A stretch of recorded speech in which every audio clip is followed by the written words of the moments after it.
In the late 2000s, when I moved to Pittsburgh for work, and then again in 2010 when I moved to the Abbey here in New Jersey from Pennsylvania, I was equally hit both times, with culture shock, over an interesting thing. Where I grew up in a very small town where you literally can know everyone, and everyone knows your business. It's interesting how close people are, physically. How even random acquaintances you're not truly friends with, but you know, will greet you with a hug or a kiss on the cheek. New Jersey, even prior to the pandemic, is not a place where I would say most people will walk up to people they barely know and go, "Ah," and give you a hug. In fact, it was funny when we revised our ethics policy, and it said you can't kiss people even on the cheek. I looked at the abbot at the time and I went, "That's not going to work with my friends. You're going to get emails." And he did. I say this because touch is important. The church is firm in its belief that we are creatures made out of spirit and body, mind and soul, but also flesh and blood. We can't neglect the importance of comforting the body. In the account here with Christ, we hear of a leper, someone shunned by society, someone thrown out of everything and forced to huddle only with those with leprosy. Now, there was reason to that. The ancients didn't know about bacteria and the like, but leprosy is carried by bacteria, by coming in contact with sweat and blood.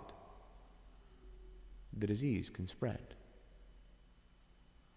Famously, Damien of Malachi, a great saint, in one of the most touching homilies I've ever read, spoke to this nature, how after his diagnosis with leprosy, proclaimed to his parishioners with great joy that he could now truly call himself one of the lepers. Because again, touch and contact can spread disease. Christ breaks the norm of the day. He doesn't shun the person. He doesn't heal without touching him. Something we know he could have done. Every time we celebrate Mass, we remember Christ's power to heal without even being in the room. Every time we echo the words of the Centroian when we say, "Lord, I am not worthy that you should enter under my roof." We recall the great faith of that man who had his servant healed from miles away. Because Christ can heal from wherever. And yet, in this case, Christ knew the need to literally reach out and offer physical comfort. Because sometimes the spiritual is not enough. In the Catholic Church, we have the spiritual works of mercy, but we also have the corporal, because the body matters. Now, to be clear, I am not saying that in the time of the pandemic you should run around without a mask on, hugging everybody. No. But I am saying, especially in this time of added isolation, to those around you, to those who are in your quote and unquote pod, your family, your close friends. Sometimes we must be willing to reach out and literally offer that physical touch of comfort at someone's loss or hardship or pain.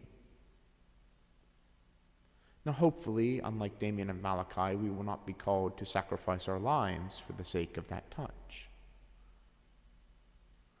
But nevertheless, we must never forget that man is body and soul, that we are called to comfort and to heal, and that sometimes, especially for people in great pain, the greatest healing can come not through words, not through encouragement of, I'm here, but quite literally by just placing your hand on their shoulder